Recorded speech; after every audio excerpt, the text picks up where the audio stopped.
Bismillahirrahmanirrahim. Assalamualaikum warahmatullahi wabarakatuh. Alhamdulillahi ala ihsani wa syukru lahu ala taufiqihi wa amtinani wa asyhadu an la ilaha illallah wahdahu la syarika lahu ta'ziman li sya'ni wa asyhadu anna Muhammadan abduhu wa rasuluhu da'ila ridwani.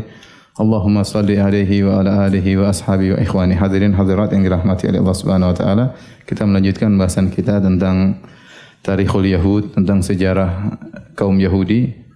Dan ini pertemuan yang kelima. Pada pertemuan yang lalu telah kita jelaskan bagaimana orang-orang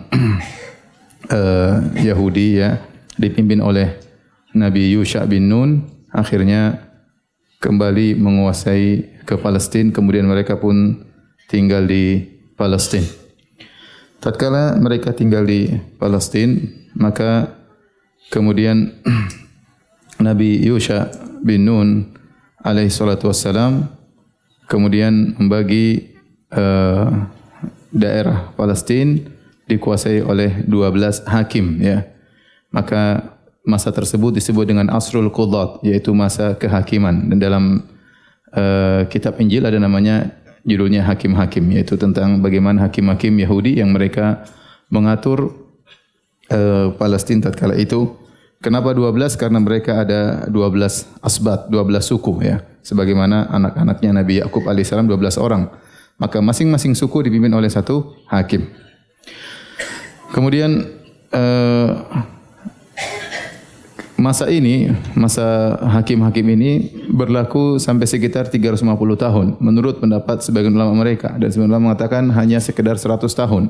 Jadi sejak masuk mereka Palestina sampai masa para hakim tersebut, dan masa para hakim tersebut berakhir di zaman Nabi Samuel. Di zaman Nabi Samuel, di mana tatkala di zaman Nabi Samuel orang-orang minta agar diutus seorang raja, yang raja tersebut mempersatukan kembali 12 suku yang ada. Karena di masa hakim-hakim ini terjadi banyak penyimpangan ya. Terjadi pertikaian di antara mereka, di antara suku-suku tersebut, terjadi kekufuran banyak di antara mereka yang murtad ya. Sehingga mereka ya bermusuhan di antara suku-suku tersebut, masing-masing hakim punya kekuasaan.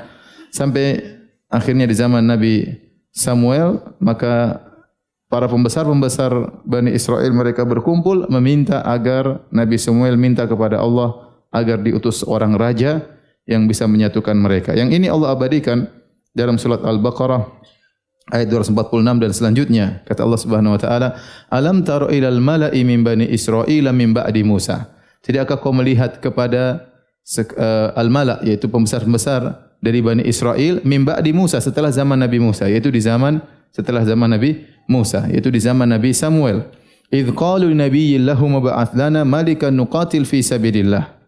Tatkala mereka berkata kepada nabi mereka, itu Nabi Samuel, ya, mintalah kepada Allah agar mengutus kepada kami seorang raja, yang dengan raja tersebut kami akan berjihad di jalan Allah Subhanahu wa taala. Nabi tersebut mengingatkan, qala hal asaitum in kutiba alaikumul qitalu alla tuqatilu. Bisa jadi kalau Allah wajibkan kepada kalian berjihad, kalian tidak akan berjihad. Qalu wa ma lana alla nuqatila fi sabilillahi wa qad ukhrijna min diyarina wa abnaina. Bagaimana kami tidak berjihad sementara kami sudah diusir dari negeri kami dan kami dipisahkan dari anak-anak kami. Falamma kutiba alaihimul qitalu tawallau illa qalilan minhum. Tatkala diwajibkan kepada mereka jihad, ternyata mereka berpaling kecualinya sedikit dari mereka. Wallahu alimun bizzalimin. Allah tahu orang-orang yang zalim. Kemudian Allah berfirman, wa qala lahum nabiyyuhum innallaha qad ba'atsa lakum taluta malika. Maka permintaan kalian dikabulkan, ternyata Allah utus Talut sebagai raja kalian. Kalau dalam perjanjian atau dalam kisah dalam kitab Injil disebut dengan Shaul ya. Tapi dalam Islam namanya Talut. Raja Talut ya. Yang jadi masalah tatkala Talut ditunjuk sebagai raja mereka untuk memimpin mereka melawan musuh-musuh mereka, karena selama itu pun mereka diserang oleh apa? Oleh pihak-pihak luar, masuk ke Palestina, mengusir mereka, terjadi peperangan, sehingga mereka butuh raja yang menyatukan mereka untuk menyerang musuh-musuh mereka. Maka tatkala Allah tunjuk Talut sebagai raja, mereka protes. Kenapa? Karena Talut ini ternyata bukan dari keturunan suku-suku yang merupakan para raja ya. Ada suku-suku tertentu di antara 12 suku tersebut yang merupakan raja-raja dari situ. Ternyata Talut dari orang Bani Israel suku biasa, kemudian sudah dari suku biasa tidak punya duit. Enggak punya duit. Maka mereka protes. Qalu anna yakunu lahul mulku alaina wa nahnu ahaqqu bil mulki minhu wa lam yu'ta sa'atan minal mal. Kok bisa dia yang mendapatkan kerajaan atau dia menjadi raja? Kami kok tidak, padahal kami lebih utama untuk menjadi raja dari suku-suku kami dan dia tidak punya duit. Ya. Jadi aneh mereka ini Bani Israel. Sudah minta Allah tunjuk, Allah sudah tunjuk, mereka protes. Atas apa? Keputusan Allah Subhanahu wa taala. Qala inna Allah astafahu alaikum wa zadahu bastatan fil ilmi wal jism. Wallahu yu'ti mulkahu may yasha wallahu wasi'un alim. Maka Nabi tersebut berkata, sungguhnya Allah telah memilihnya untuk menjadi raja kalian dan Allah telah memberikan kelebihan kepada dia yang kalian tidak miliki, yaitu bastatan fil ilmi wal jism. Dia orang yang berilmu dan dia tubuhnya kuat dan Allah memberikan kerajaannya kepada siapa yang Allah kehendaki dan Allah Maha luas dan Maha berilmu. Akhirnya diangkatlah Talut atau istilah mereka Shaul sebagai raja Bani Israel. Maka berubahlah dari Asrul Qudat, dari masa hakim-hakim menjadi sejarah baru disebut dengan masa para raja. Maka Talutlah yang menjadi raja. Kemudian Allah sebutkan dalam ayat-ayat berikutnya terjadi jihad, kemudian mereka melawan Jalut ya. Ya, kemudian Jalut akhirnya dibunuh oleh Nabi Daud alaihissalam.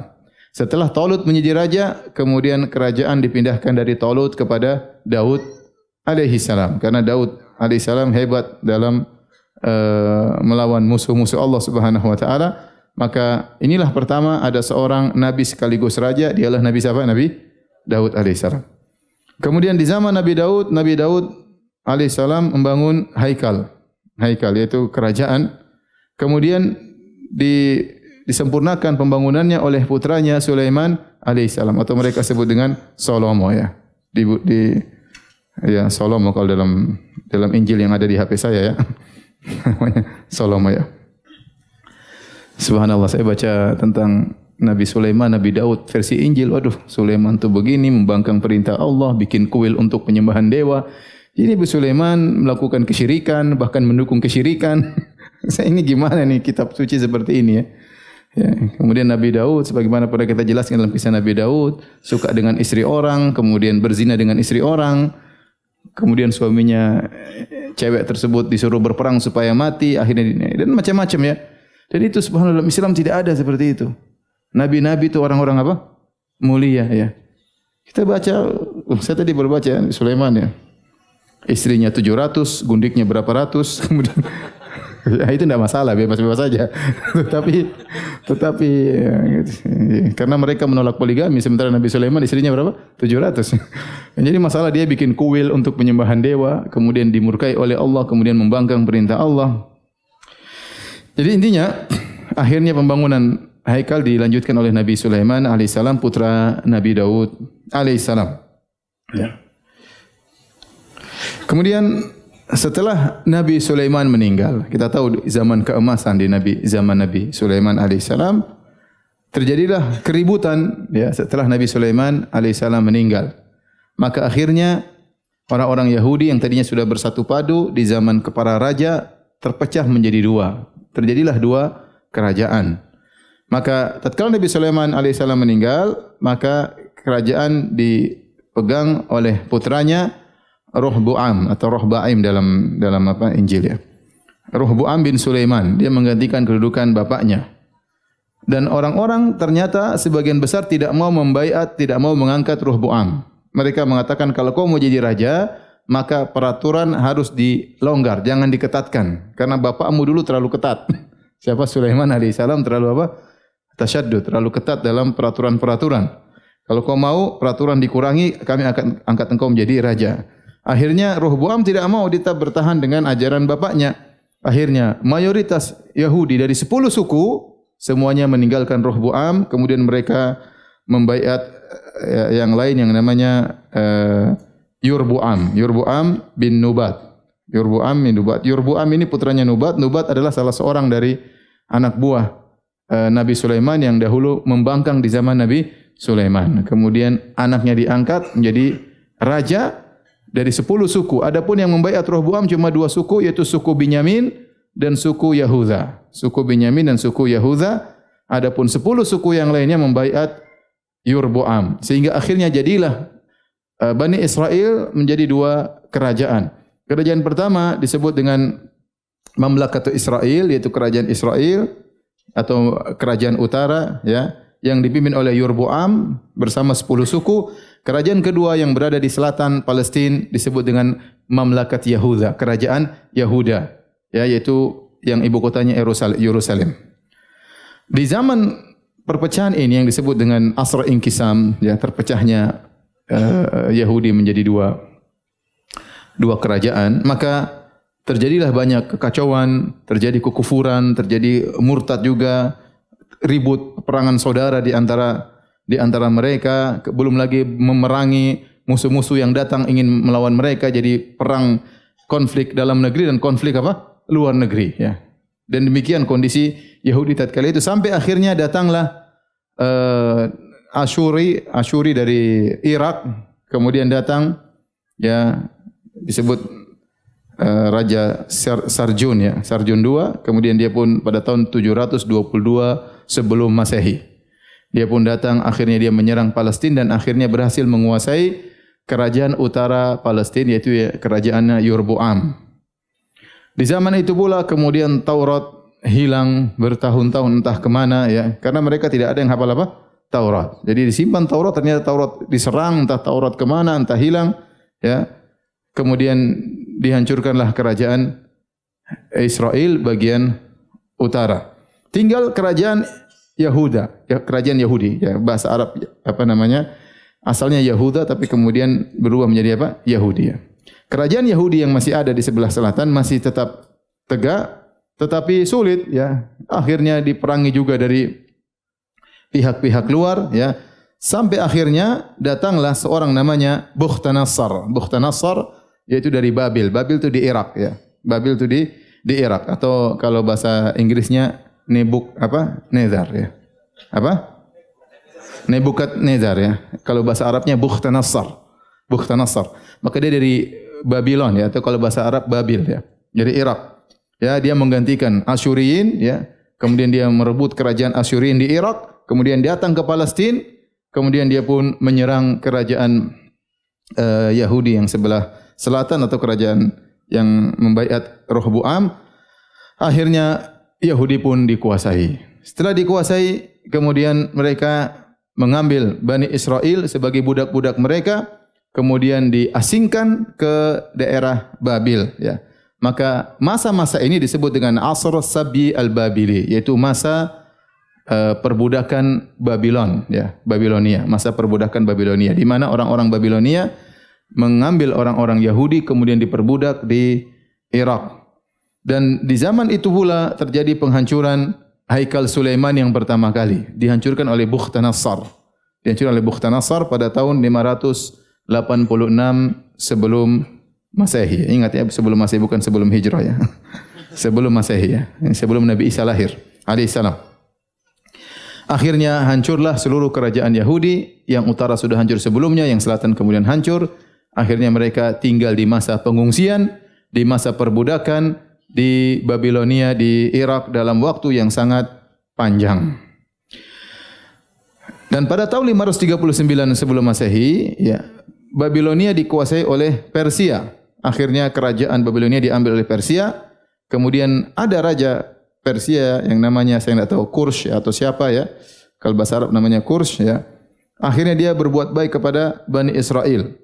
Kemudian dia menyuruh orang Bani Israel untuk kembali ke Palestina, ya. Sebagian mereka tetap bertahan di Babil di Irak, sebagian mereka kemudian pulang ke Palestina. Disebutkan jumlah mereka yang balik ke Palestina sekitar 50.000 Yahudi di bawah pimpinan Uzra atau Uzair, kalau istilah kita, Uzair sama Nehemia, ya. Nehemia, dua orang soleh ini kemudian membawa Bani Israel balik ke Palestina. Uzra ini atau Uzair inilah yang diyakini oleh orang-orang Yahudi tatkala Taurat hilang, dia yang menghafal Taurat dengan pengilhaman dari Allah Subhanahu wa taala, kemudian dia mendikte Taurat kepada Bani Israel. Saking solehnya akhirnya mereka menganggap dia sebagai anak Tuhan. Sebagaimana Allah Subhanahu wa taala sebutkan, wa qalatil yahudu Uzairun ibnullah. Orang-orang Yahudi berkata Uzair adalah putra Allah karena dia bisa mendiktekan Taurat sementara Taurat sudah hilang. Khilaf apakah dia seorang saleh, apakah dia seorang nabi. Khilaf bahkan di kalangan para ulama kaum muslimin. Intinya dia orang saleh, saking salehnya dia diangkat sebagai putra Allah oleh orang-orang Yahudi. Tatkala mereka kembali ya ke Palestina, maka sudah bercampur seluruh suku-suku, tidak bisa dibedakan mana suku ini ya. Ya, mereka bercampur dengan suku Yahuda dan Binyamin. Akhirnya setelah itu mereka dikenal dengan Yahudi. Dengan apa? Yahudi ya. Karena sulit untuk dibedakan mana suku sudah bercampur baur, mereka sudah sudah diperbudak, kemudian bertahun-tahun waktu kembali mereka dikenal dengan Yahudi. Baik, hadirin dan hadirat yang Allah Subhanahu wa taala, ya. Kemudian mereka pun tinggal di Palestina di bawah kepemimpinan kerajaan Persia ya, karena kerajaan Persia menguasai apa? Babylon, mengalahkan kerajaan Bakhtiyansar. Kemudian setelah itu Persia kemudian dikuasai oleh seorang raja Yunani yang bernama Alexander. Siapa? Al-Iskandar Al-Makedoni. Kalau bahasa Arabnya Al-Iskandar, tapi kalau bahasa Inggris kayaknya Alexander ya. Alexander apa? Makedonia ya, dari Yunani. Kemudian menguasai mereka. Setelah itu terjadi pergolakan, mereka dikuasai oleh Al-Batalisah dari orang-orang Mesir, menguasai Palestina. Ya. Kemudian setelah itu Romawi menguasai Palestina sampai pada sekitar tahun 63 sebelum Masehi. 63 sebelum Masehi. Jadi mereka bolak-balik dikuasai oleh raja-raja yang lain dari Persia, dari pertama Babili yaitu Bakhtiyansar, kemudian Persia, kemudian setelah itu Yunani, kemudian setelah itu Mesir, kemudian terakhir Romawi. Romawi menguasai Palestina. Di zaman itulah lahir Nabi yang mulia Isa alaihissalam. Isa alaihissalam lahir di masa kekuasaan Romawi ya.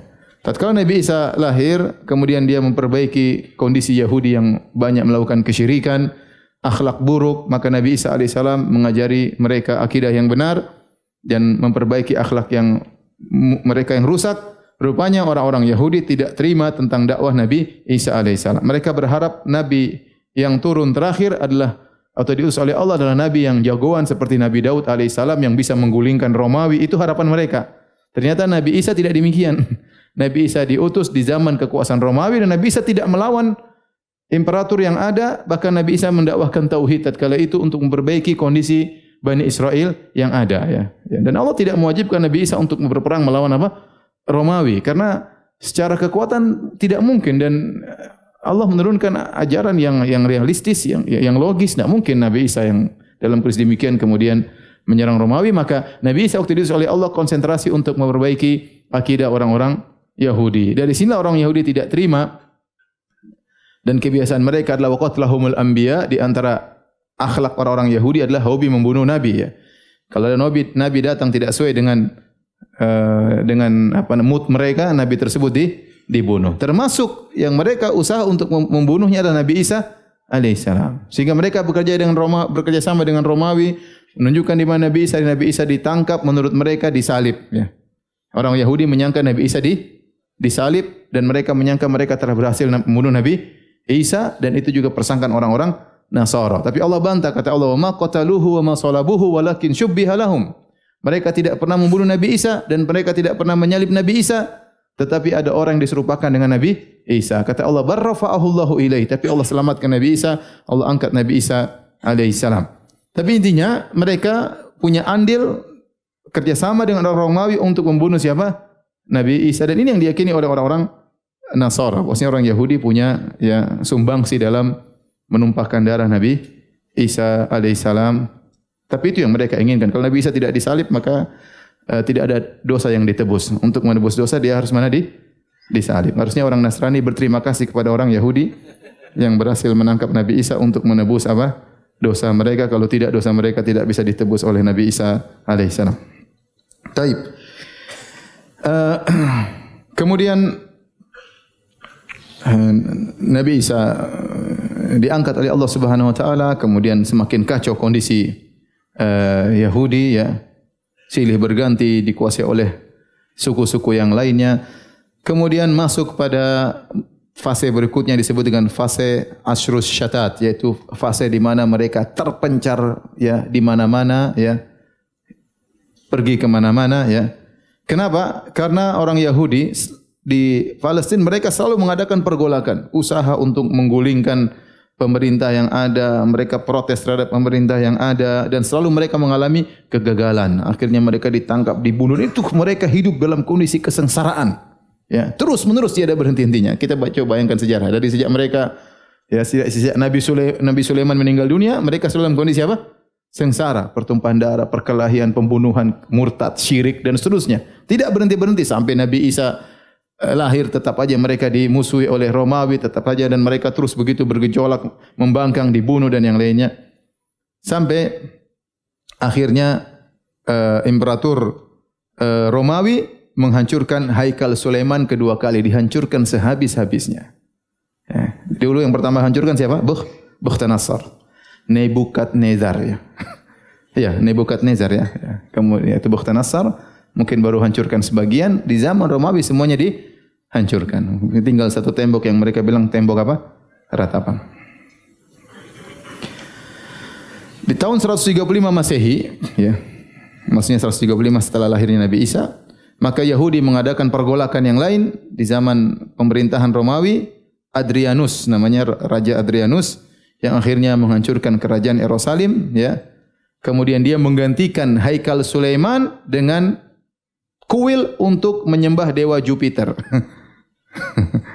Dia jengkel, ini tiap hari protes Yahudi. Akhirnya bukan cuma dihancurkan Haikal Sulaiman, di situ dibangun kuil untuk menyembah dewa Jupiter, yaitu dewa paling topnya orang-orang Romawi.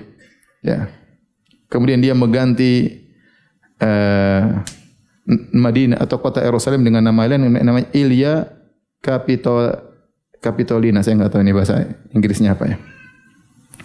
Akhirnya mereka jengkel orang Yahudi, kemudian mereka membunuh orang Yahudi, mengadab orang Yahudi, kemudian diusir ya dan dilarang untuk masuk ke Palestina. Akhirnya sejak itu orang Yahudi terpencar kemana-mana. Berkata salah seorang ahli sejarah Yahudi yang bernama Shahin Makarius, dia berkata, sampai di sinilah berakhir sejarah Bani Israel sebagai suatu umat, karena setelah itu kota Yerusalem dihancurkan dan mereka akhirnya terpencar-pencar di seluruh negeri-negeri di alam semesta ya. Kemudian mereka melaksanakan siasat baru sampai akhirnya mereka kembali ke Palestina di zaman kita sekarang ini. Tatkala mereka terpencar-pencar, ada yang ke Inggris, ada yang ke Eropa, ada yang ke Asia, ada yang ke Afrika, kemana-mana ya. Maka tetap saja mereka mengalami kehinaan dan kehinaan. Ya. Kenapa? Karena mereka kufur kepada Allah Subhanahu Wa Taala. Ya. Dan mereka ya mengejek Allah Subhanahu Wa Taala. Ya, orang Yahudi mengatakan Allah capek. Misalnya Allah capek menciptakan langit dan bumi pada 6 hari, hari ketujuh Allah capek. Kemudian mereka juga berkata, kata Allah, wa qalatil yahudu yadullahi maglulah. Kata orang-orang Yahudi, tangan Allah terbelenggu. Ya. Gullat aydihim walu'inu bima qalu. Justru tangan orang-orang Yahudi yang terbelenggu dan mereka terlaknat atas apa yang mereka ucapkan. Bal yadahu mabsutatani yunfiqu kaifa yasha. Bahkan kedua tangan Allah terbentang, Allah menginfakkan apa yang Allah kehendaki. Wala yazanna katsiran minhum ma unzila ilaiki min rabbika tughyanan wa kufra. Ya, maka akan bertambah pada diri mereka ya pembangkangan dan kekufuran. Wa alqaina bainahumul adawat wal baghdha, dan kami tumbuhkan di antara mereka kebencian, kemudian permusuhan di antara mereka ila yaumil qiyamah, sampai hari kiamat, kata Allah Subhanahu wa taala. Dan itulah kondisi orang-orang Yahudi. Allah juga berfirman, wa idz ta'adzana rabbuka la yab'atsanna 'alaihim ila yaumil qiyamati ma yasumuhum su'al adzab. Inna rabbaka lasari'ul iqabi wa innahu laghafurur rahim. Tatkala Allah mengumumkan bahwasanya Allah akan mengutus kepada mereka sampai hari kiamat orang yang akan merasakan mereka azab yang pedih. Jadi Yahudi tidak berhenti, diazab, disiksa terus demikian ya. Sampai akhirnya mereka di zaman Nabi sallallahu alaihi wasallam mereka juga berkhianat dan diusir oleh Nabi sallallahu alaihi wasallam. Sebagian mereka diperangi, sebagian mereka dibunuh, baik suku Bani Qainuqa, kemudian dilanjut dengan suku Bani Nadir, kemudian dilanjut dengan suku Bani Quraidah, kemudian Nabi perangi mereka di Khaybar, akhirnya mereka dikeluarkan dari Jazirah Arab di zaman Umar bin Khattab radhiyallahu taala anhu, dan demikian nasib mereka di mana-mana. Allah sebutkan juga dalam surat Al-Isra, kata Allah Subhanahu wa taala, "Wa qadayna ila bani Israila fil kitabi la tufsidunna fil ardi marratain wa la ta'lunna 'uluwan kabira." Kata Allah, dan kami telah memutuskan kepada Bani Israel di Alkitab, yaitu di Lauhil Mahfuz, bahwasanya mereka benar-benar akan melakukan kerusakan di atas muka bumi. 2 kali mereka melakukan kerusakan yang besar, atau berulang-ulang mereka melakukan kerusakan yang besar.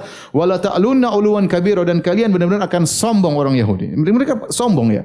Kalau antum lihat ada orang sombong, Yahudi lebih sombong. Yahudi adalah makhluk tersombong yang ada di dunia ini. Kenapa sombong? Kita ini ras pilihan, kita ini adalah suku pilihan Allah, kita keturunan Nabi Israel atau Nabi Yakub alaihissalam, kami keturunan para nabi, sombong dan angkuh. Ya. Mereka bangga dengan suku mereka sehingga mereka sombong, sehingga mereka membuat kerusakan. Kesombongan tersebut mengantarkan kepada banyak hal. Ya. Akhirnya ya Allah memberikan mereka siksaan dan bencana yang tiada henti-hentinya. Kata Allah Subhanahu wa taala, "Fa idza jaa wa'du ulahuma ba'athna 'alaikum ibadan lana uli ba'sin syadidin fajasu khilal ad-diyar wa kana wa'dan maf'ula." Kata Allah, dan jika telah datang janji kami yang pertama, kami akan kirim kepada mereka hamba-hamba kami yang memiliki kekuatan yang sangat kuat dan akan melakukan kerusakan di negeri mereka, dan inilah janji Allah yang pasti terjadi. Kata para ulama, sebagian ahli tafsir mengatakan maksudnya Bukhtanasar. Ya, Allah kirim mereka, Bukhtanasar kafir, tapi Allah kirim Bukhtanasar untuk memberi hukuman kepada mereka karena mereka sombong, angkuh, musyrik dan yang lainnya. Padahal sudah turun nabi begitu banyak kepada mereka, betapa banyak nabi Bani Israel, ya. Betapa banyak mukjizat yang Allah berikan kepada nabi-nabi mereka, tapi mereka membangkang, ya, suku yang biadab, maka Allah kirim Bukhtanasar untuk menghancurkan mereka. Tsumma radadna lakumul karrata 'alaihim wa amdadnakum bi amwalin wa banin wa ja'alnakum aktsara nafira. In ahsantum ahsantum li anfusikum wa in asatum falaha. Kata Allah, kemudian kami kembalikan kalian ya kepada kebaikan, kami banyakkan harta kalian, kami banyakkan anak-anak kalian, ya. Kata Allah, in ahsantum ahsantum li anfusikum, kalau kalian berbuat baik, kalian berbuat baik untuk diri kalian. Wa in asatum falaha, kalau kalian berbuat buruk, maka kalian mendapatkan keburukan. Fa idza jaa wa'dul akhirati liyasu'u wujuhakum wa liyadkhulul masjida kama dakhulu awwala marrah wa liyutabbiru ma alau tatbira. Dan jika datang janji kami yang terakhir atau berikutnya, maka akan memburukkan wajah-wajah kalian, dan mereka akan masuk dalam masjid dan mereka akan menghancurkan sebagaimana pertama kali. Kata sebagian ulama, yaitu di zaman Romawi, tatkala Haikal Sulaiman benar-benar dihancurkan. Perhatikan bagaimana mereka dikuasai pertama kali Asyuriyin. Setelah Asyuriyin kemudian Farainah Misriyin, kemudian Babiliyin, ya, dari Bukhtanasar dan kawan-kawan, kemudian dari para Yunani, kemudian Batalisah, yaitu orang-orang Mesir, kemudian penyembah berhala. Setelah itu Romawi, juga penyembah berhala, ya. Kemudian dan seterusnya sampai di zaman Nabi sallallahu alaihi wasallam juga mereka diusir dari Jazirah Arab. Di zaman modern, ya, Yahudi juga tidak luput dari siksaan-siksaan yang terus-menerus. Ya, di Eropa, ya, di bawah kekuasaan orang Nasrani juga benci sama Yahudi. Ini Yahudi dulu nangkap Tuhan mereka kan. Mereka benci, ya. Harusnya berterima kasih, bukan benci, ya. Tapi misalnya mereka dikuasai di Britania, di Inggris pada tahun 1298. Maka raja yang bernama Edward pertama, ya, memerintahkan untuk mengusir seluruh orang Yahudi dari Inggris. Kemudian mereka membunuh Yahudi banyak sekali. Ini pada tahun 1298. Di Perancis, ya, di orang Yahudi diperbudak, dikuasai oleh Raja Louis ke-9. Saya enggak tahu bin siapa, ya. Akhirnya, ya, pada tahun 1321 orang-orang Perancis kemudian menyiksa mereka, mengusir mereka, ya. Kemudian pada tahun 1582 mereka diusir kedua kali dari Perancis. Di Italia mereka dimusuhi oleh paus-paus pendeta Katolik, ya. Ya, dengan memusuhi dengan permusuhan yang luar biasa, ya. Kemudian akhirnya tahun 1540 orang-orang Italia jengkel kepada mereka, akhirnya mereka dibunuh Yahudi, kemudian diusir dari Italia. Kemudian juga di Rusia terjadi pembantaian luar biasa di zaman Hakim Kaisar Nasrani ya di zaman tersebut pada tahun 1851, kemudian 1852, kemudian 1902 di mana ribuan Yahudi dibunuh di Rusia. Di Jerman ya. Siapa tahu siapa yang bunuh? Adolf Hitler. Nah, itu sampai bukan cuma di Jerman saja, sampai dia berkeliling ke Eropa, termasuk waktu saya ke Amsterdam, mereka cerita datang ke Amsterdam, Yahudi Amsterdam dikumpulin dibawa ke Jerman untuk dibantai. Dibantai oleh siapa? Adolf Hitler. Jadi di mana-mana mereka dibantai. Sejak Nabi Sulaiman meninggal dunia, terus sampai lama dari sebelum Masehi sampai 1900 sekian. Ya. Berarti berapa tahun itu? Hampir 2000 tahun. Tidak berhenti-berhenti terus demikian. Ya. Dan nanti hari kiamat mereka akan dibantai oleh orang Islam. Bukan dalam hadis. Sekarang mereka berkuasa, hari kiamat mereka dibantai oleh orang Islam. Sebagaimana datang dalam hadis, nanti orang-orang Islam akan melawan orang Yahudi sampai-sampai tidak ada batu, tidak ada pohon kecuali kalau ada Yahudi bersembunyi pasti pohon tersebut berbicara. Ya Muslim, ya Abdullah, kemarilah wahai Muslim, di belakangku ada orang Yahudi. Habisi dia ya. Sampai semua pohon, batu semua berbicara kecuali pohon gorkot yang diam saja, meneng wae, enggak ngomong. Jadi Yahudi sembunyi, dia tidak ngomong.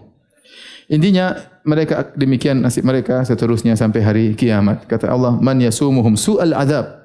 Allah akan utus orang yang akan menyiksa mereka sampai hari kiamat karena kurang ajarnya mereka, kufurnya mereka, syiriknya mereka, biadabnya mereka, sombong yang luar biasa yang mereka miliki. Mentang-mentang keturunan Nabi, sombongnya luar biasa. Hati-hati ikhwan, jangan sombong. Sombong dengan suku, jangan sombong dengan warna kulit ya. Jangan sombong dengan model rambut ya. Sombong itu jelek ya. Baik. Bagaimana mereka bisa berkumpul kembali di Palestina di zaman sekarang ini ya? Disebutkan yang pertama kali tatkala mereka sudah terpencar-pencar disiksa di mana-mana, yang pertama kali mengajak orang Yahudi karena mereka jumlahnya mereka berkembang biak ya, beranak pinak di berbagai macam negeri.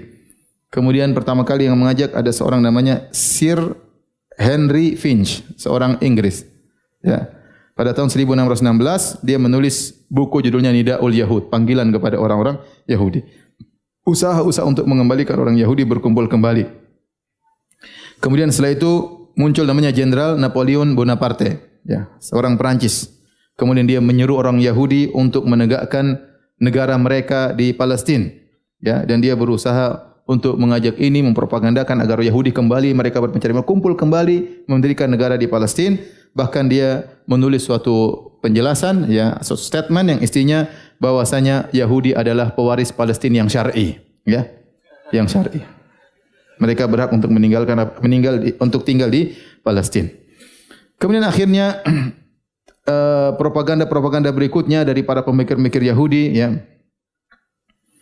Kemudian seperti pendeta Yahudi, ya, menulis tentang Sohyun, tentang Zionis dan seterusnya. Dan akhirnya mereka bikin Zionis, pergerakan Zionis, dan pergerakan Zionis ini di mana-mana, ya, di mana-mana, ya. Allah alam di Indonesia ada atau tidak, ya. Perkumpulan-perkumpulan Zionis. Sampai akhirnya, ya, mereka mengumpulkan uang, ya, yang banyak, dan pada tahun 1882 mereka meminta kepada konsul Utsmani, ya, yang ada di Rusia agar mereka diberi hak untuk tinggal di Palestina. Tapi ternyata Sultan Abdul Hamid, ya, di Turki menolak permintaan mereka. Namun Yahudi tidak putus asa. Ya, mereka kemudian masuk dalam segala lini, ya, di berbagai macam negeri, ya. Sehingga sampai dalam lini agama, lini politik, lini berita dan yang lainnya, sampai akhirnya salah seorang dari mereka berhasil menjadi Baba Vatikan, ya. Baba Vatikan adalah tokoh agama tertinggi bagi Katolik, ya, di Vatikan, ya. Yang disebutkan bahwanya salah satu dari Baba atau Paus Vatikan tersebut ternyata ditelusuri dia bersuku, ya, Yahudi, bersuku Yahudi. Kemudian Paus tersebut mengadakan muktamar atau kongres di Vatikan, ya, kongres yang kedua yang diadakan pada tahun 1963, kemudian dia membuat suatu keputusan bahwasanya orang Yahudi tidak bersalah dalam penyaliban Nabi Isa alaihissalam. Sementara ini Islam ini diyakini oleh orang apa? Nasrani. Maksudnya Yahudi kurang ajar ya. Makanya mereka jengkel di mana-mana bunuh Yahudi berpahala. Karena ini yang telah menyalib siapa? Nabi Isa. Tapi dengan tahun 1193 Paus ini membuat kongres dan keputusan bahwasanya orang Yahudi tidak punya dosa dalam terbunuhnya Nabi Isa. Kemudian Paulus yang ke-6 ya, pada tahun 26 Oktober 1965 ada kongres juga ya. Dia menguatkan keputusan tersebut bahwasanya Yahudi terlepas dari tuduhan orang Nasrani bahwasanya Yahudi punya andil dalam menangkap Nabi Isa. Ini dari sisi agama mereka berhasil sampai naik ke puncak. Ya. Ini tidak mudah ya. Kemudian pelan-pelan akhirnya menjadi Vatikan, Baba Vatikan. Kemudian masalah duit mereka juga kuasai sampai disebut ada keluarganya namanya keluarga Rothschild. Saya enggak tahu nanti cari di Google ya. Keluarga Rothschild itu bankir-bankir yang ada di zaman tersebut di Eropa. Punya bank-bank di Inggris, di mana-mana di dunia ini dia menguasai keuangan dan dialah yang membiayai pergerakan Zionis di dunia ini di mana-mana. Adapun masalah pemberitaan maka Yahudi punya kantor berita namanya Reuters ya. Cari juga di Google, saya enggak tahu ya. Ini saya cuma baca ini dalam bahasa Arab ya. Saya sudah cek tadi memang ada ya. Jadi dia menguasai berita-berita di zaman tersebut dan ini pembentukan opini ya dan ini sangat penting menguasai keuangan, menguasai apa? Berita dan bahkan agama juga sampai nyambung ke jadi Baba Vatikan. Dan terus dalam masalah politik juga mereka ikut campur sampai mereka menjadi pembesar-pembesar di Amerika, di mana-mana ya, negara-negara Eropa. Sampai sekarang seperti contoh di Amsterdam, wali kotanya Yahudi. Wali kotanya apa? Yahudi. Padahal beberapa puluh tahun yang lalu Yahudi dibantai di situ. Sekarang jadi wali kota apa? Amsterdam. Mereka mampu untuk masuk dalam berbagai macam lini. Akhirnya pada tahun 1896 ada seorang wartawan yang bernama Theodor Herzl ya. Ya, dia menulis buku judulnya Daulah Yahudiyah, Negara Yahudi. Kemudian dia mengadakan kongres di Swiss pada tahun 1897 dan dihadiri oleh pembesar-pembesar Yahudi, tokoh-tokoh alim ulama mereka ya, dan mereka memilih Palestina sebagai negara mereka.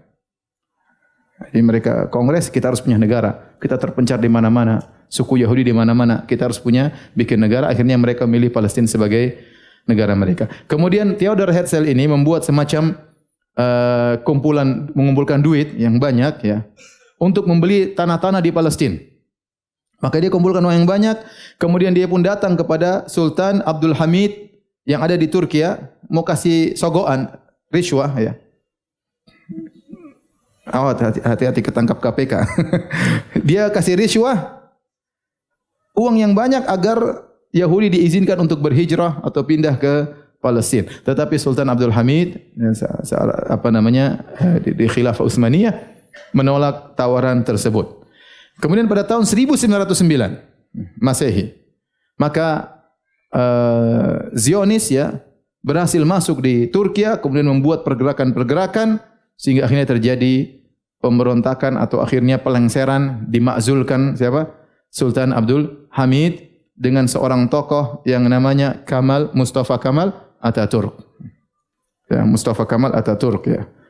Kemudian Abdul Hamid cuma dilengserkan, jadikan sekedar simbol, khilafah dihentikan selesai, kemudian berakhirlah khilafah Utsmaniyah, kemudian semua dirubah, azan dirubah dari bahasa Arab menjadi bahasa apa?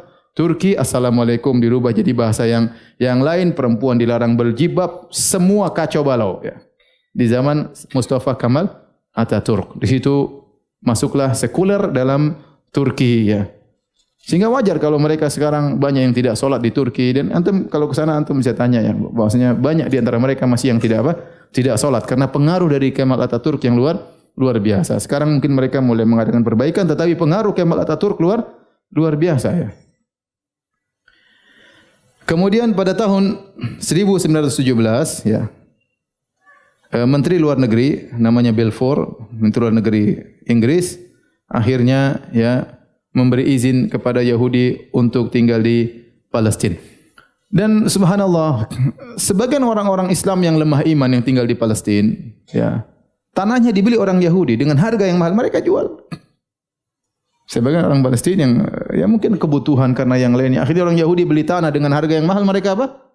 Mereka jual. Sebagian sudah dipaksa untuk dikuasai, sebagian mereka juga menjual kepada Yahudi, dan akhirnya Yahudi semakin berkuasa di Palestina.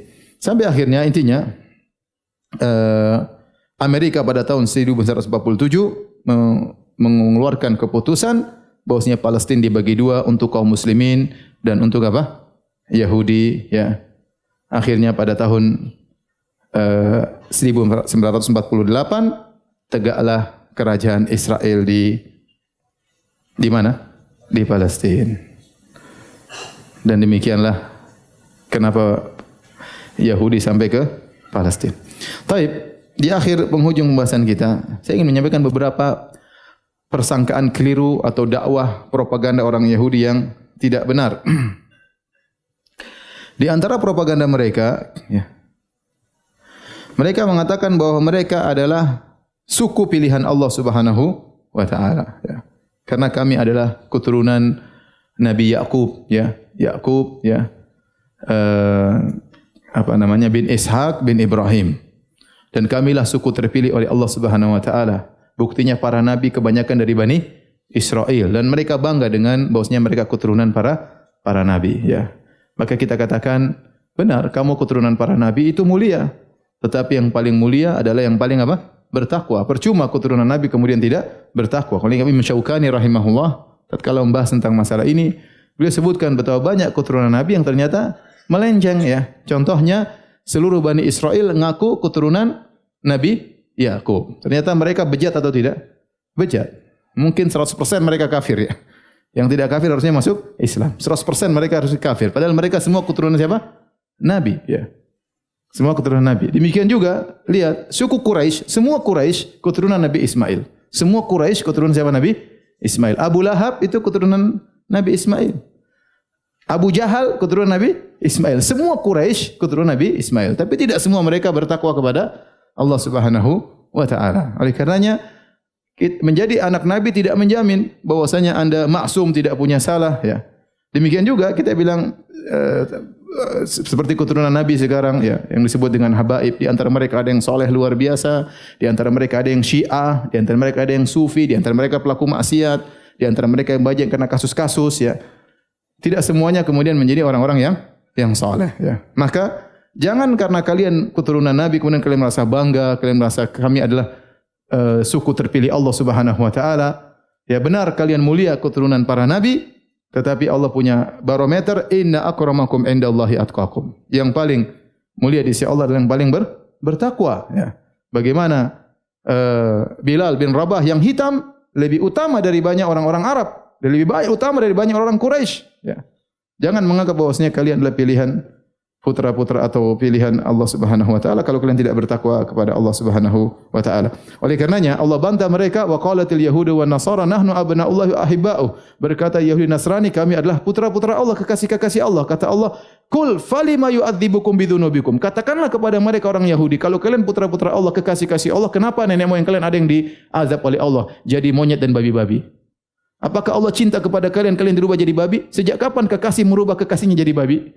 Ya, jadikan monyet jadi apa? Babi. Berarti kalian ada yang enggak beres, ada yang kurang ajar. Bal antum basyarun mimman khalaq. Allah bantah, kalian sama seperti yang lainnya. Benar kalian istimewa keturunan Nabi, tetapi masalah balasan dan pahala, bal antum basyarun mimman khalaq. Kalian hanyalah manusia sebagaimana yang lainnya. Maka jangan sombong. Subhanallah, Yahudi ini sombongnya luar biasa. Kalau ente ketemu ada suku sombong ini, ente masih kalah sama Yahudi. Sombong ente masih kalah. Yahudi saking sombongnya dia sudah tahu Muhammad SAW Nabi terakhir, dia tidak mau beriman. Cuma gara-gara Muhammad bukan Yahudi. Subhanallah, saking sombongnya itu. Taib. Jadi di atas kesombongan masih ada kesombongan yang lain. Ente jangan sombong, ente paling sombong. Ente masih kurang sombong, masih ada yang lebih apa? Sombong. Kadang sebagian kita sombong, saya suku ini sombong. Ente masih kurang sombong. Ente kalau ketemu orang Eropa, ente dihina-hina sama orang Eropa. Orang Eropa sombong, ketemu Yahudi lebih parah lagi. Yahudi super sombong. Jadi tidak benar bahwasanya mereka adalah pilihan-pilihan Allah. Kalau mereka pilihan Allah, kenapa mereka ada yang dirubah menjadi babi-babi dan monyet-monyet? Kemudian di antara propaganda mereka, mereka mengatakan bahwasanya kami bisa menjaga suku kami tetap terpelihara rasnya, ya, terpelihara rasnya. Seperti kita kawan-kawan kita dari Arab, mereka bisa menjaga suku mereka, bin-binnya bisa ketahuan. Mereka mengatakan kami juga demikian, kami bisa menjaga ras Yahudi. Apa maksud mereka di balik propaganda ini? Mereka ingin menyatakan bahwasanya kami ras Yahudi yang berhak menguasai apa? Palestina, dan kami bisa menjaga ras kami. Dan ini tidak benar, ya, tidak benar.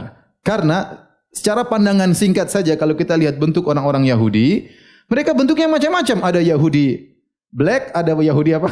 White, ada Yahudi pirang, ada Yahudi sipit, ada Yahudi macam-macam.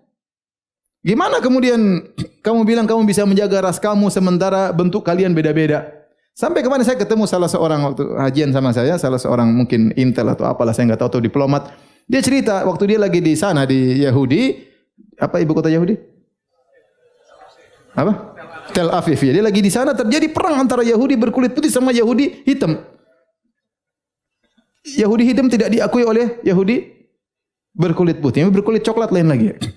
Tapi maksud saya, tidak benar bahwasanya mereka bisa menjaga ras mereka. Mereka sudah bermacam-macam. Di antara mereka banyak Yahudi Turki. Bahkan disebutkan yang paling banyak maksimal sekarang Yahudi keturunan Turki. Kalau Yahudi keturunan Turki berarti kamu jangan ngaku nenek moyangmu tinggal di mana? Di Palestina. Nenek moyangmu ada yang di Cina, nenek moyangmu ada yang di Palestina, di mana? Turki, nenek moyangmu ada yang di Afrika. Jangan ngaku-ngaku mau tinggal di mana? Di Palestina, mengatakan itu negeri nenek moyang kita. Jadi kita harus bantah, tidak benar bahwasanya kamu bisa menjaga ras kalian. Apalagi saya kemarin waktu ke Amsterdam, saya ketemu dengan seorang Habib, tapi Habib yang sunnah ya. Ya. Saya cerita, dia bilang Ustaz, saya kenal orang Yahudi. Sekarang jadi bid'ah di antara mereka, mereka menjadikan garis keturunan dari ibu, bukan dari bapak. Jadi ini bid'ah dalam apa? Dalam Yahudi. Wallahu alam, mungkin karena ingin berbanyak berbanyak komunitas sehingga mereka tidak hanya anak disandarkan kepada bapak, bahkan dari jalur apa? Jalur ibu. Dan ini semakin merusak keutuhan ras mereka. Dan ini terjadi sekarang. Oleh karena kita katakan bahwasanya kalian sekarang bukan Yahudi murni, kalian bukan keturunan Nabi Yakub secara murni, kalian akhlak bercampur-campur. Ada Yahudi hitam, ada Yahudi putih, ada Yahudi coklat, ada Yahudi sipit, ada Yahudi pesek, ada Yahudi mancung, macam-macam. Maka kalian tidak bisa dijamin kalian semua Yahudi. Tapi berikutnya, kalau kalian memang benar-benar seluruhnya adalah Yahudi, apa dalil kalian bahwasanya kalian memang yang berhak menguasai Palestina? Bukankah sebelum Nabi Yakub alaihissalam tinggal di situ, sudah ada suku-suku Arab, ada Kan'anin, ada suku-suku yang lain yang tinggal di situ, yang mungkin sudah ribuan tahun sebelum Nabi Yakub tinggal ke Palestina. Bukankah Nabi Ibrahim asalnya bukan tinggal di Palestina? Nabi Ibrahim dari Babil. Nabi Ibrahim dulu dakwahnya di mana? Di Babil, kemudian punya anak Ishak. Jadi nenek moyang Nabi Ibrahim alaihissalam bukan di Palestina. Di Palestina sudah ada suku-suku yang lain sebelum datang Nabi Yakub. Dan Nabi Yakub tinggal situ berapa lama sih? Tidak lama. Taruhlah Ishak, kemudian Yakub, taruhlah 300 tahun. Mereka bilang 300 tahun kita tinggal di sana. Tapi apakah 300 tahun menjadikan kalian daerah semuanya milik kalian? Tidak. Ya. Ya akhi, di sini kalau ada orang misalnya orang Palembang tinggal di Jakarta 500 tahun, tidak bisa mengatakan mereka menguasai daerah Jakarta. Ada orang Betawi sebelumnya. Paham? Jadi apa yang buat kalian mengatakan bahwasanya Palestina hak kami, sementara kalian hanya secuil manusia tatkala itu yang tinggal di sana dan ada suku-suku yang lainnya. Ya. Jadi pernyataan mereka bahwasanya kami yang menguasai Palestina, kami yang paling berhak, tidak benar. Tidak benar. Palestina dikuasai silih berganti. Ya. Apalagi kalian kufur kepada Allah Subhanahu wa taala. Inilah yang bisa saya sampaikan pada kesempatan kali ini ya tentang suku Yahudi. Maka berhati-hatilah karena mereka adalah musuh yang sesungguhnya. Nabi SAW sebutkan di akhir zaman musuh kita bukan suku-suku yang lain. Allah tidak berbicara tentang penganut agama yang lain. Yang Allah bicarakan adalah apa? Yahudi. Menunjukkan mereka akan eksis. Mereka akan eksis sampai hari kiamat dan kaum muslimin yang akan membantai mereka. Wallahu taala alam bissawab.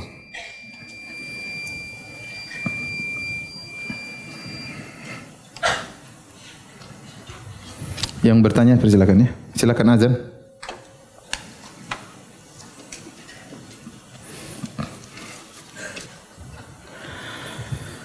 Ustadz, mana yang lebih utama yang harus dipelajari, fikih muqaran perbandingan madhab atau fikih madhab?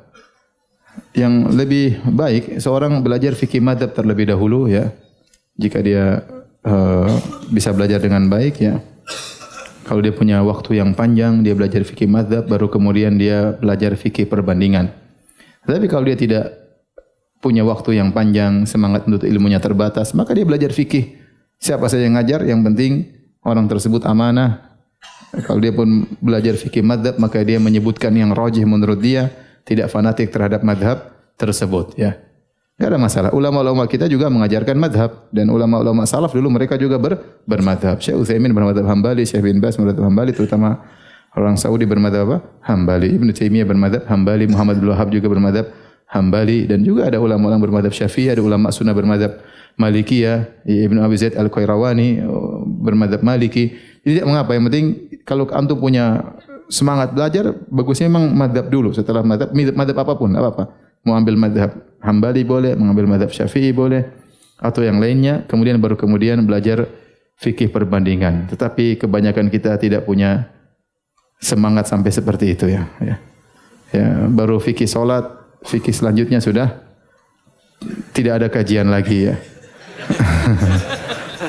Ana yakin antum enggak pernah sampai ke fikih poligami, belum pernah sampai. Fikih nikah saja antum enggak pernah apa? Tamat ya. Paling fikih salat, haji aja belum tentu ada yang belajar ya. Fikih zakat aja belum tentu apa? Tahu. Tapi intinya antum belajar ya, belajar. Ada ustaz nyampaikan yang penting dengan dalil ya, karena kita tidak dituntut untuk bermadhab, yang penting kita dituntut untuk bisa memahami pendalilan dengan baik dari madhab manapun. Ustaz, kajian sirah ini kalau bisa menggunakan papan tulis karena ada banyak nama-nama dan tahun-tahun kejadian yang terlalu cepat antum jelaskan. Tinggal putar ulang di YouTube gampang. Apakah sakaratul maut terasa sekalipun untuk orang beriman? Jangankan orang beriman, Nabi SAW merasakan sakaratul maut. Di sakaratul maut itu semacam Allah kasih ujian untuk meningkatkan derajat seseorang atau menggugurkan apa? Dosa-dosanya. Seperti sakit. Apakah orang beriman sakit? Sakit ya. Sama sakit menjelang kematian namanya sakaratul maut. Inna la ilaha illallah inna lil mauti la sakarat. Kata Nabi, tidak ada sembahan yang berhak disembah kecuali Allah. Sungguhnya daripada kematian ada sakarat. Ya. Tapi sakarat itu dialami oleh Nabi SAW. Dan Aisyah melihat hal tersebut. Meskipun di akhir hayat kemudian Nabi dengan tenang, tapi sebelumnya Nabi mengalami apa? Sakarat. Nabi keringatan sampai menutup menatap wajahnya dengan selimut, kemudian panasnya luar biasa 2 kali lipat dari panas manusia biasa ya. Sehingga Aisyah menyebutkan setelah itu aku tidak cemburu lagi kalau ada orang meninggal dengan mudah, karena itu tidak menunjukkan bahwasanya dia lebih istimewa daripada orang yang mengalami apa? Sakaratul maut. Jadi siapa saja bisa mengalami sakaratul maut, bahkan Nabi SAW mengalami sakaratul maut. Ya, itu adalah perkara semacam sakit atau ujian yang Allah berikan untuk meninggikan derajat atau mengurangi dosa-dosa. Yang penting kita berusaha tatkala sakratul maut kita tetap bisa mengucapkan apa? La ilaha illallah. Dalam kesulitan kita bisa mengucapkan astagfirullah, alhamdulillah, berzikir, itu yang penting. Tapi kalau mengalami kesakitan sampai teriak-teriak sampai tidak ingat kepada Allah, itu musibah. Itu musibah.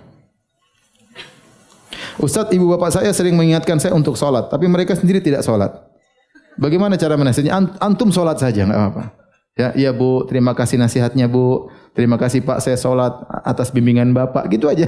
Terus lama-lama antum, ayo Pak kita sholat bareng Pak sesekali. Pelan-pelan orang tua terus dengan penuh kelembutan. Ya. Sabar ya. Mereka dulu tidak seperti kita ngaji. Dulu enggak ada ustaz-ustaz ngajar ngaji pengajian, enggak ada. Antum sekarang mentang-mentang sudah ngaji ya. Jangan mentang-mentang sama orang tua. Mungkin mereka terlalu sibuk. Kalaupun ada pengajian, mereka tidak sempat ikut pengajian karena sibuk mencari apa? Nafkah. Sibuk ngurusin ente ya.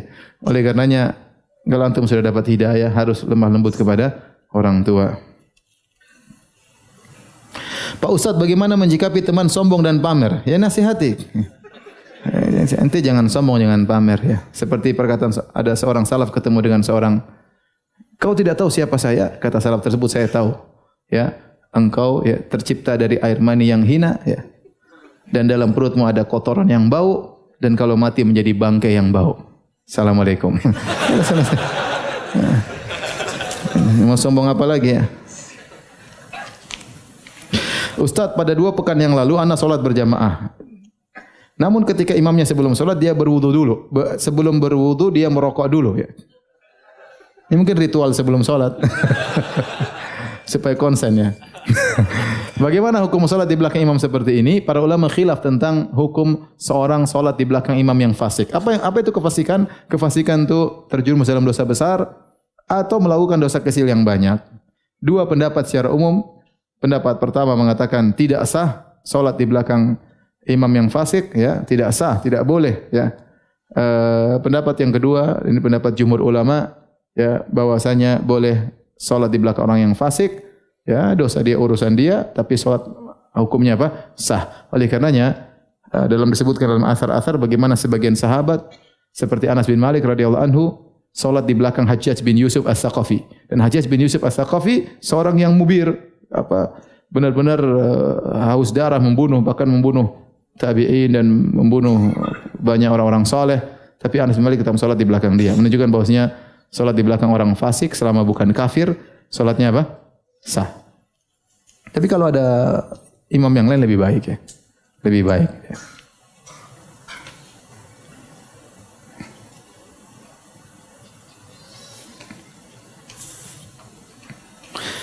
Ustaz, apakah orang Yahudi yang beriman kepada Taurat masuk surga?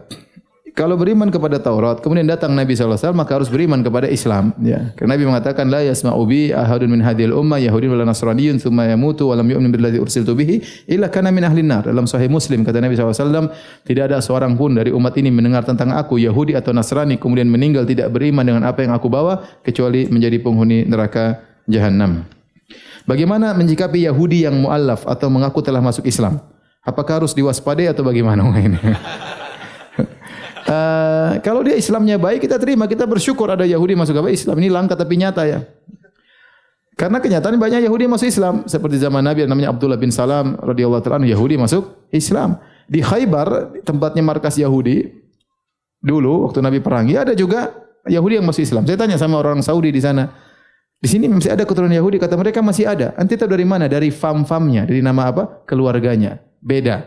Ini menunjukkan nenek moyangnya apa? Yahudi. Tapi mereka masuk Islam, hidup baik, menjadi sunnah ya. Yahudi jadi salafi ya.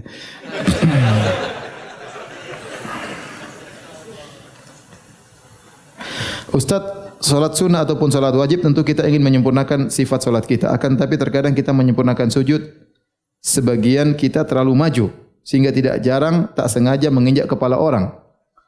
Bila seperti itu kita harus bagaimana? Ya sudah. Habis itu ente bilang minta maaf ya. Dan jangan, maksudnya kita sujud ada aturan, jangan sampai apa? Maju. Apalagi kita tahu ada orang depan, jangan kita nekat apa? Maju ya. Sunnahnya ya bagusnya sujud itu begini, artinya paha itu tegak, tidak boleh paha sampai miring saking ke depannya sampai paha jadi miring. Harus paha tegak dan itu cukup, tidak terlalu panjang. Tapi kalau ternyata sempit kita boleh mundur sedikit, enggak apa-apa ya, enggak ada masalah. Ya.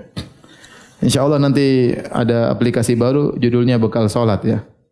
InsyaAllah di situ ada tata cara apa gerakan-gerakan salat. Mudah-mudahan 12 Januari bisa launching ya. Mudah-mudahan ya.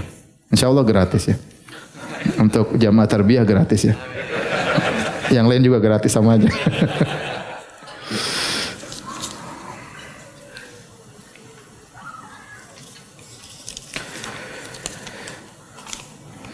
Baik, demikian saja kajian kita. Kurang lebihnya saya mohon maaf. Subhanakallah bihamdik asyhadu an la ilaha illa anta astaghfiruka wa atubu ilaik. Assalamualaikum warahmatullahi wabarakatuh. Sallallahu alaihi wa sallam.